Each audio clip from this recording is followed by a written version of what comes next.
Welcome to 630 Naperville. I'm Nathan Ronchetti. And I'm Paige Ronchetti. We're so glad you could join us.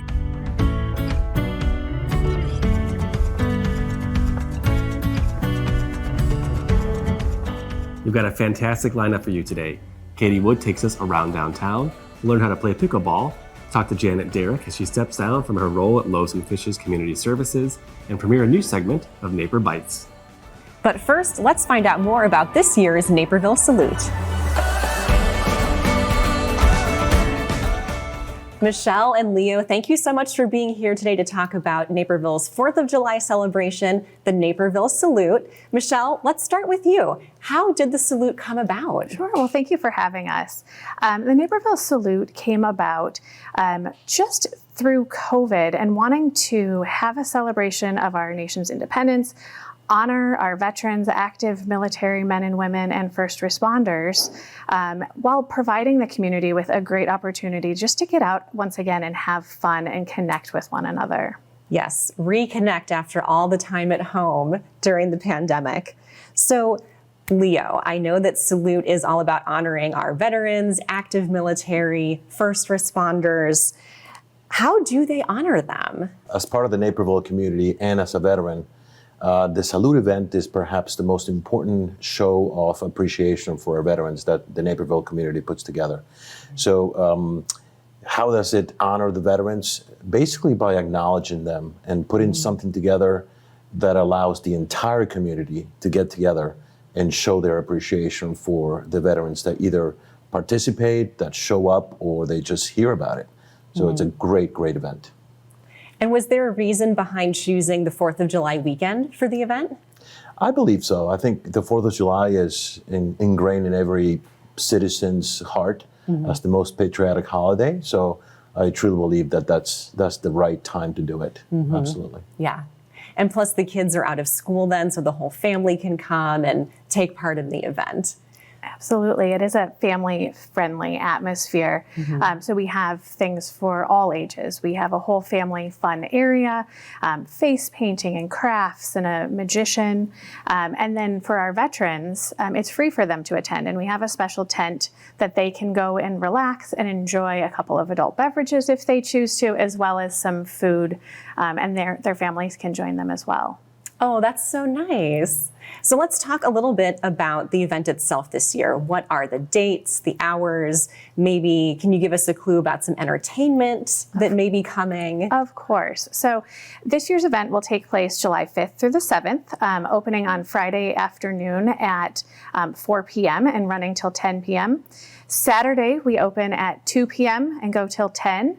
Sunday morning, we kick off with a ruck, which is roughly a 5K march with weighted packs, very military focused. And that's kind of where it all stemmed from, is from some of the marches that our active duty military men and women participate in on a regular basis. That kicks off, registration is at 8:30, steps off around 10, and ends at the top of Rotary Hill, where we'll have a DJ ready to perform. And then our first band will start at 1 o'clock that day, and then we'll carry on throughout the day on Sunday. Oh, that's great. Can you give me a hint about anybody who might be performing this year? This year, we're so excited. On July 5th, which is Friday, our headliner is Burning Red, which is a tribute to Taylor. So for all of the Swifties, we do have a Taylor Swift tribute band coming this year. Oh, that's going to be so much fun. Leo, what are you most looking forward to at the Salute? Oh, wow. Okay, so my favorite part of the Salute is obviously seeing all the veterans and the community coming together. But I got to tell you, the food truck availability, the display of support that we get from the local vendors, it's perhaps my favorite thing. Ooh. Absolutely, yeah. Now, of course, the Salute is also a fundraising organization on behalf of Naperville Responds for Veterans. So, Leo, can you tell me a little bit about Naperville Responds? Well, Naperville Responds for Veterans, it's basically a civilian organization, non-for-profit, that puts together the resources, not just financial resources, but time resources and blood and sweat resources, because we do have some of our members who actually do the work to help veterans in need. And that's a broad category, right? Veterans in need. What does that mean? We focused on making their lives easier in their living spaces. So if there is a veteran that, for example, has had an issue with their home, be it, let's just call for an example, a roof issue, we go in and try to fix it for them, understanding that this particular veterans are in need. They're not. They may have the means to do it themselves because they're physically incapable, or because they don't have the financial means to do it. So, what's really important is, we go beyond the call of just helping veterans, because we really do take care of those that are the most in need. And it's not just veterans helping veterans, although some of us are veterans, it's the entire Naperville community. It's really unbelievable how much help we get from our community, Naperville citizens and surrounding citizens as well. So it's an incredible organization that couldn't be possible without the support of Naperville itself. That is so wonderful to hear. And it's great to know that you don't have to be a veteran to participate. And it's just wonderful that it's open to anybody who wants to get involved. So thank you both so much for being here today and telling us about the Naperville Salute and also Naperville Responds for Veterans. Thank you. Up next, Katie Wood heads over to Beidelman's for another edition of Around Downtown.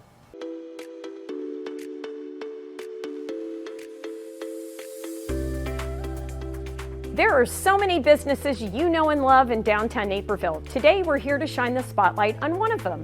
This is the oldest business in DuPage County and the oldest furniture store in all of Illinois.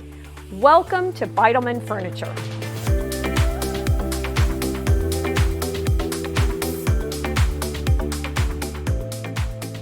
So Lana, tell me about what you offer in Beidelman Furniture. Well, that's kind of one of the interesting things about our store.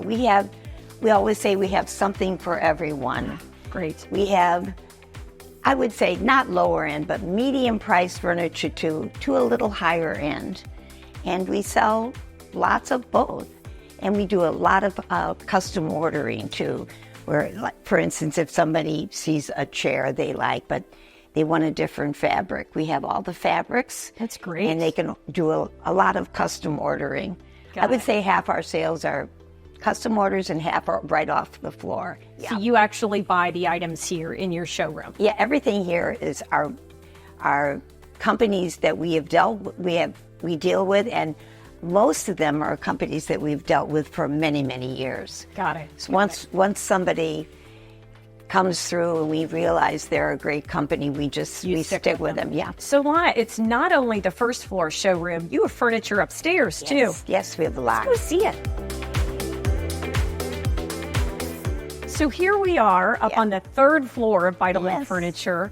It is just beautiful up here. And I bet a lot of people haven't been up here, but tell us about the furniture they're gonna find up here. We have enough furniture in this store that you could buy off the floor, that you could definitely do something immediately. You have it in your home that very week. Yes. You're gonna deliver it right away. Maybe the same day if our delivery guys are here. So yeah, somebody could, it's sort of, you can get instant gratification. That's great. Yes. That's wonderful. And as we look around the third floor, again, there's living room goods, there's chairs, there's bedding, there's everything that you could get up here. And a lot of really cool accent pieces too, it looks like. It is. We really do. Are all the furniture lines you carry, are these all made in America? Yes. That's an important part of who you guys are? Yes. That's great. So this is the true shop local, shop American type of business. The oldest business in DuPage County and the oldest furniture store in the whole state of Illinois, correct? Yes. Remarkable. So there is so much history to this building. I want to hear more about that. Let's go downstairs. Okay. Now we're with Kate, who is Lana's daughter, Kate Heitmanek. So tell us first about the history of this building. Like, what happened in here years ago? So we're in the shop, which was the place where we originally made furniture, as well as cabinets and other things. This has been the building where we've done repairs, where all of our stock has come through. Okay. Back in the day when we installed like linoleum and sold televisions, we would do TV repairs back here. So we really had a bit of everything back here, and we're just now starting to transition it into our custom order workroom. Got it. And so if people purchase furniture in the showroom, they can say, okay, I like this, but what I really want is a different fabric. They come in here and they can have it custom made. Is that right?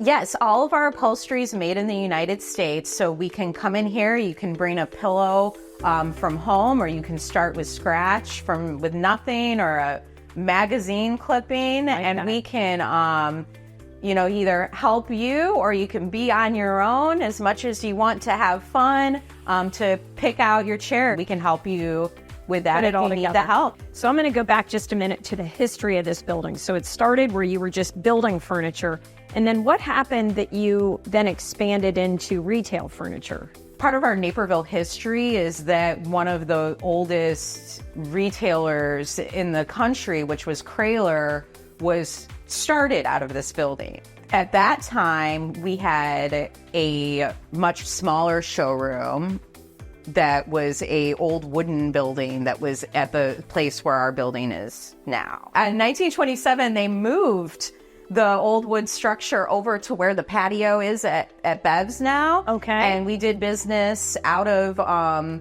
that building until they were finished building the big brick building. And then they just tore that building down and walked everything into the new building. But the new building included a funeral chapel as well, because they were also building the coffins back here, which was very common during that time. So buy furniture, buy a coffin. Yes, literally from the beginning to the end.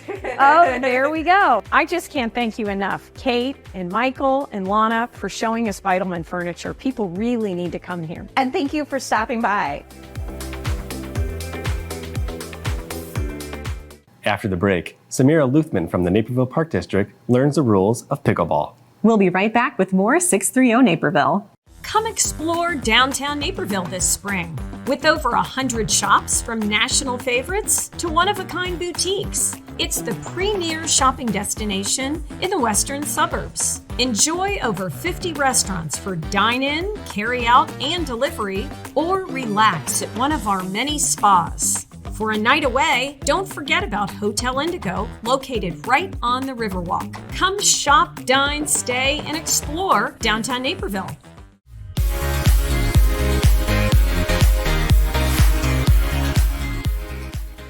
Hi, I'm Samira Luthman with the Naperville Park District, and welcome to Park It. I'm here on this beautiful day at Naperville's Knock Park, and I'm joined by colleague and pickleball aficionado, Spencer Heward. Spencer's here to show me and all of you how fun and easy it is to play the game of pickleball. Thanks for joining me, Spencer. Thanks for having me. So let's talk about the basics. Like, what do I need to get started to play pickleball equipment-wise? Sure, at the bare minimum, you need 3 things. Okay. You need a paddle, you need a ball, and you need a net. You can pick up a paddle bundle online, fairly affordable. And there's 2 types of balls. There's an outdoor ball and an indoor ball. And what's the difference? Today we'll be using an outdoor ball, which Okay. has more holes, and the holes are smaller. All right. Is there anything else you need? I mean, I've heard of pickleball shoes, or can you just wear tennis shoes, or is there anything else that you really need in order to play? It's a great question. You can actually use any type of gym shoes, will Okay. be fine. You'll find as you progress in the sport, you might purchase a pair of court-specific shoes. Mm-hmm. You'll also notice sometimes people will be wearing eye protection if That you makes sense. if you choose Sure. so. Yep. Sure. Great. So, I mean, we're here at Knock Park, but I know that the Park District has a lot of other places to play across its jurisdiction. Can you talk a little bit about where you can play? They do. Yep. There's 4 courts here at Knock Park. Okay. There's also courts at Nike Sports Complex on the north side, Mm-hmm. and at Wolf's Crossing Community Park on the south side. And there's the brand new Frontier Sports Complex, Rothamo Family Pickleball Courts. And don't forget about Fort Hill Activity Center. Fort Hill indoors. Activity Center. We do have courts indoors. Absolutely. Yeah. Yes. And there's actually lined tennis courts too throughout the district that have That's lights right. that you can bring your own net and play there as well. That's right. And don't you actually have a net yourself? And have you traveled and used the different tennis courts, or have you used it at home? Or kind of tell us a little bit of inside secrets on that. I do have Okay. my own net. Yeah. The cost was just under $100. Okay. We actually use it to play with the kids in the driveway. Nice. And it's a wonderful way to get them out and involved and interested in the sport. And yes, like I said, you can bring it to the tennis courts, which a lot of people don't know about, and they're aligned. So that's really nice if you get to a spot where the regular courts are busy. Well, it expands the opportunities to play pickleball, which is pretty cool. So how did you get started in the sport, and how long have you been playing, and how proficient do you feel as a player pickleball? I've been playing for about 2 years. Okay. In the office, there was a couple people that had started, Right. and they invited me to join one day, and I really enjoyed playing. I've got a tennis background, which is not a prerequisite. Right. Really, anybody of all ages and abilities can play, which is a wonderful aspect of pickleball. And we started playing a lot, and eventually I took some lessons and joined a league with another colleague, and the rest is history. We're here in a pickleball court. This is an actual pickleball court. Can you talk about some of the highlights and some of the key aspects of somebody who's just getting started in the game? What are some of those main points that they would need to know? In general, there's just a couple basic rules. When you serve, you need to be serving below the waist. Okay. That's important. And you're always serving cross court. And then you have the 2 bounce rule. So the serve needs to bounce, and then the return also needs to bounce on the server's side. Okay. And then from there, you can volley as you feel necessary. And then the other important part is the kitchen. You'll notice that on the courts we're here at today, they're painted in red. And the kitchen is an area that has other rules associated around with it. You have to stay behind the kitchen line unless the ball bounces in there. Well, do you have some time to show me how to play a little bit, or some pointers? Absolutely. Okay, cool. All right, so in pickleball, you can either play doubles or singles. So we'll walk through a quick simulation on how general double strategy. So I'll be on this side serving. Again, like I said, serving below the waist, and you're always serving cross court. So once I serve the ball, it's going to bounce on the other side for the returner. They're going to return the ball, and we need to wait for it to bounce on our side.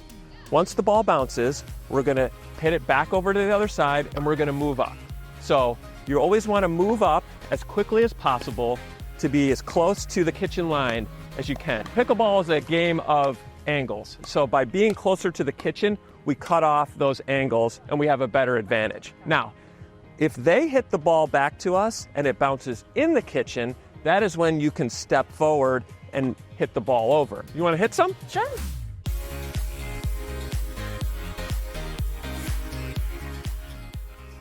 Well, I can see why pickleball is caught on as a sport. It's very, very fun.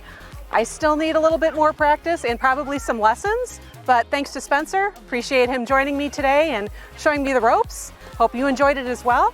Thanks for joining me, and I'll see you next time on Park It. Janet Derrick's long career in Naperville has focused on social services and providing to the community.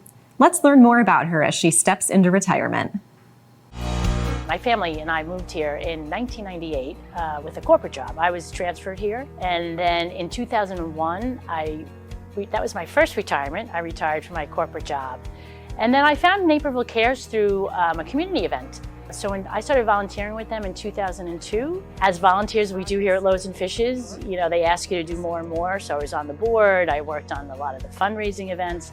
And then in 2009, I became their first executive director. Naperville Cares provided emergency financial assistance, mostly rent and utilities, to residents of Naperville. And we also had a car program that we took cars, donated cars, made necessary repairs, and then provided them to families that needed transportation. Loaves and Fishes was always our #1 referral, because if someone has stress in their life and can't pay all their bills, going to a fabulous food pantry would help reduce their costs. And in around 2015, Loaves and Fishes was trying to do some programming that was similar to ours. So I reached out to Loaves and Fishes to have that conversation. How can we work a little better, together? How can we collaborate? Because it really there was a term we used at the time called agency time for clients. How many agencies, how many times do they have to repeat the same story? So how do we reduce that and reduce that burden on our clients and to provide better services? In 2016, when I became the interim CEO, one of the things somebody mentioned to me was, you got to talk to Naperville Cares, you got to meet Janet Derrick. When you first meet Janet, it's very clear that she's very smart, that she's very engaged, she's very connected in the community, and I'd say maybe above all, she's an incredibly dedicated advocate for clients in our community. We started meeting on a more regular basis, clearly understood that we shared the same vision as far as where our organization should go.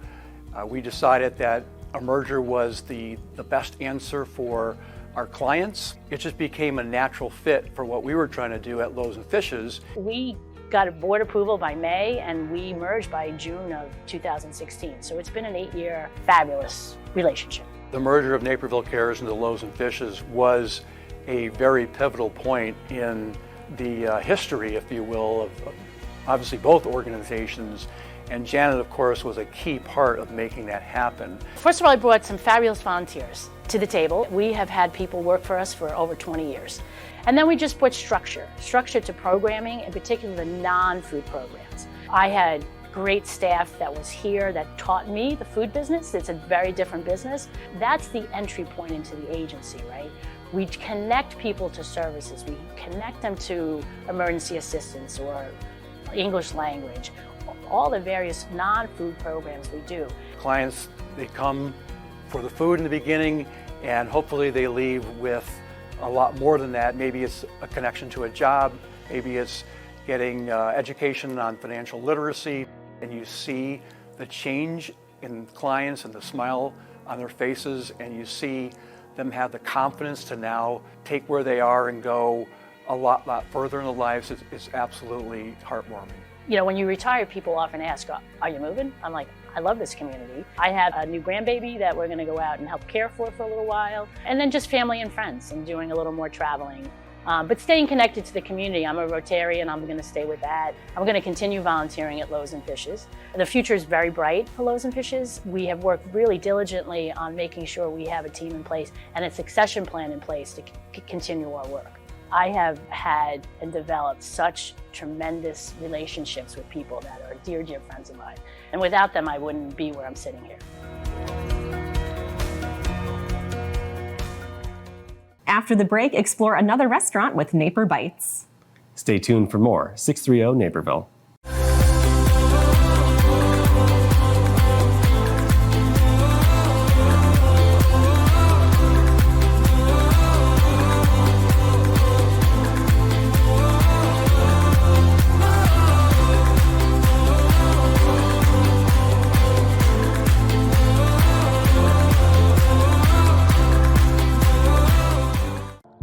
We live in a safe community, but not a crime-free community. If you see something, say something. Be a Naperville Crime Stopper.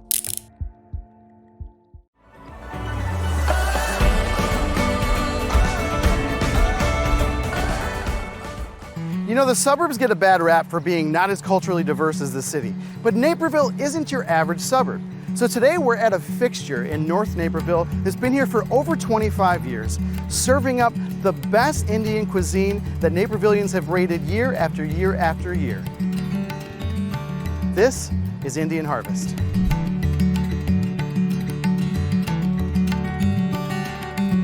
All right, we're here at Indian Harvest. I am with Sanjeev, the co-owner and chef. Sanjeev, thanks for having us. Thank you for having me on the channel. Yeah, so tell us a little bit about what you're making for us today. So today we're gonna serve a dish called shrimp vindaloo, which is a very spicy yet very flavorful dish. And the second dish I'm gonna do is called Allahabadi aloo. And then we'll serve it along with some plain steamed rice, which is the best accompaniment for the vindaloo. Sounds amazing. Yeah.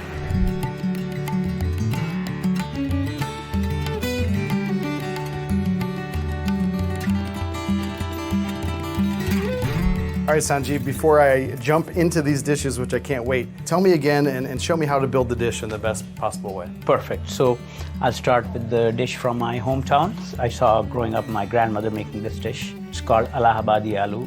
It's very simple preparation of boiled potatoes, whole coriander seeds, fresh tomatoes, turmeric and salt. We add the potatoes to that, cook it on a slow fire while the potatoes, edges of them caramelize a little bit. And then we just garnish it with whole chili and fresh cilantro.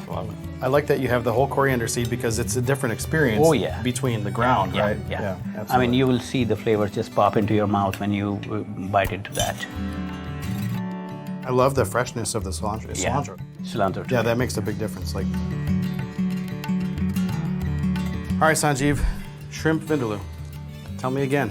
The name is derived from the two main ingredients, potatoes and vinegar. So the original vindaloo is made with pork, but we don't cook pork or beef in our kitchen here. So today we are doing the shrimp vindaloo. So it's very simple. I saute the shrimp in a little bit of butter and garlic, add potatoes, let that caramelize a little bit, and then add the tomato sauce, some yellow gravy and vinegar, good amount of chili powder, some salt, and garam masala. I love that there's like a good balance between a little acidic from the vinegar and the tomato, but still like very well-rounded. This has been fantastic. I'm so grateful that you gave us some non-everyday items, not the tikka masala like you said. And I'm just so grateful for inviting us to be a part of it. Of course. Thank you very much. Pleasure was all mine. Yeah, absolutely. Thank you. I want to thank Sanjeev and Anu for making us feel like family here at Indian Harvest. Be sure to check out our next bite on NaperBites. Thanks for joining us here on NCTV 17. And now you know, from 630 Naperville. I'm Nathan Ronchetti. And I'm Paige Ronchetti. See you next time.